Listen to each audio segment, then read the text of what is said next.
नमस्कार। आप सभी का मेरे चैनल दीवा एक शक्ति में तहे दिल से स्वागत है। आज हम आपके समक्ष प्रस्तुत करने जा रहे हैं दुर्गा सप्तशती का 12वां अध्याय। प्रेम से बोलो जय माता दी, सारे बोलो जय माता दी। देवी बोली, हे देवताओं, जो पुरुष इन स्तोत्रों द्वारा एकाग्रचित होकर मेरी स्तुति करेगा, उनके संपूर्ण कष्टों को निसंदेह हर लूंगी।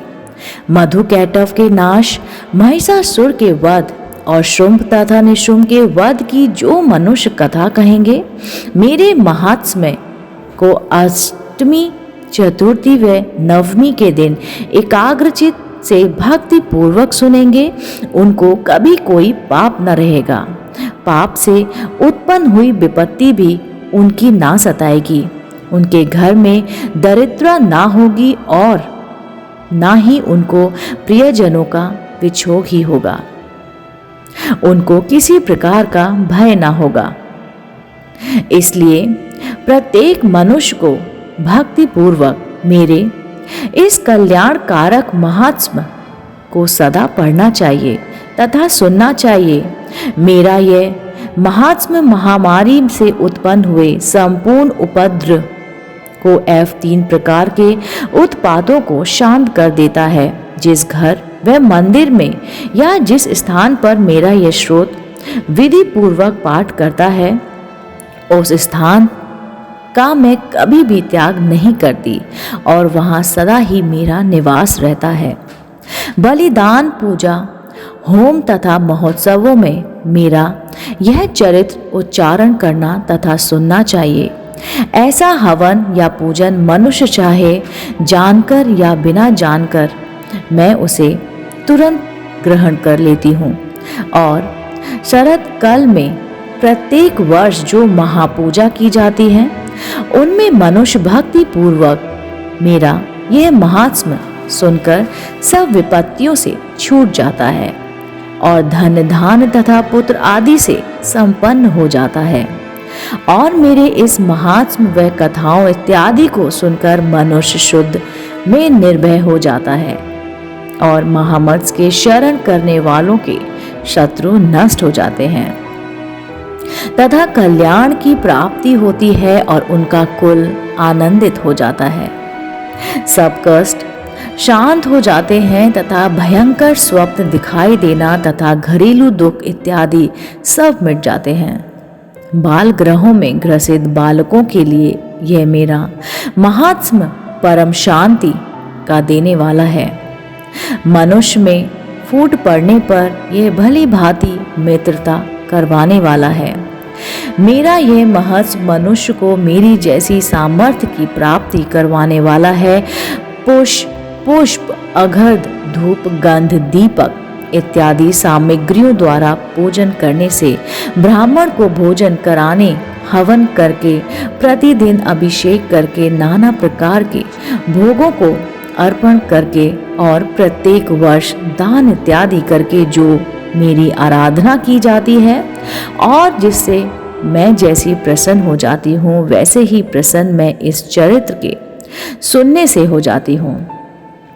यह महात्म्य श्रवण करने पर पापों को हर लेता है तथा आरोग्य प्रदान करता है।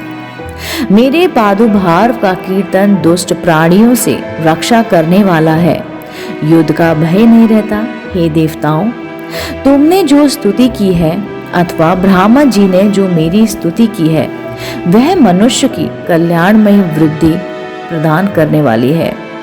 वन में, सूने मार्ग में अथवा दावानल के घिर जाने पर, वन में चोरों से घिर जाते हैं या शत्रुओं द्वारा पकड़ा हुआ, जंगल में सिंहों से, व्याघ्रों से या जंगली हाथियों द्वारा पीछा किया हुआ, राजा के क्रोध हो जाने पर, मारे जाने के भय से, समुद्र में नाव के डगमगाने पर, भयंकर युद्ध में फंसा होने पर, किसी भी प्रकार की पीड़ा, घोर बाधाओं से हुआ मनुष्य मेरे इस चरित्र को स्मरण करने से संकट से मुक्त हो जाता है।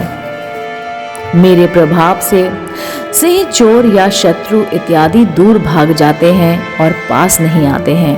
महर्षि ने कहा, प्रचंड पराक्रमी वाली भगवती चंडिका यों कहने के पश्चात सब देवताओं के देखते ही देखते अर्ध ध्यान हो गई और संपूर्ण देवता अपने शत्रुओं के मारे जाने पर पहले की तरह यज्ञ भाग का उपभोग करने लगे और उनको अपने अधिकार फिर से प्राप्त हो गए तथा युद्ध में देवताओं के शत्रु शुंभ और निशुंभ के देवी के हाथों मारे जाने पर बाकी बचे हुए राक्षस पाताल को चले गए।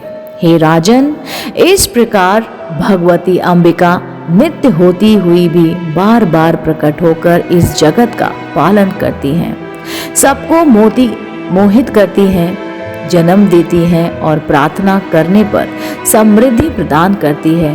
हे राजन, भगवती की महाप्रलय के समय महामारी का रूप धारण करती हैं और वही संपूर्ण ब्राह्मण में व्याप्त हैं।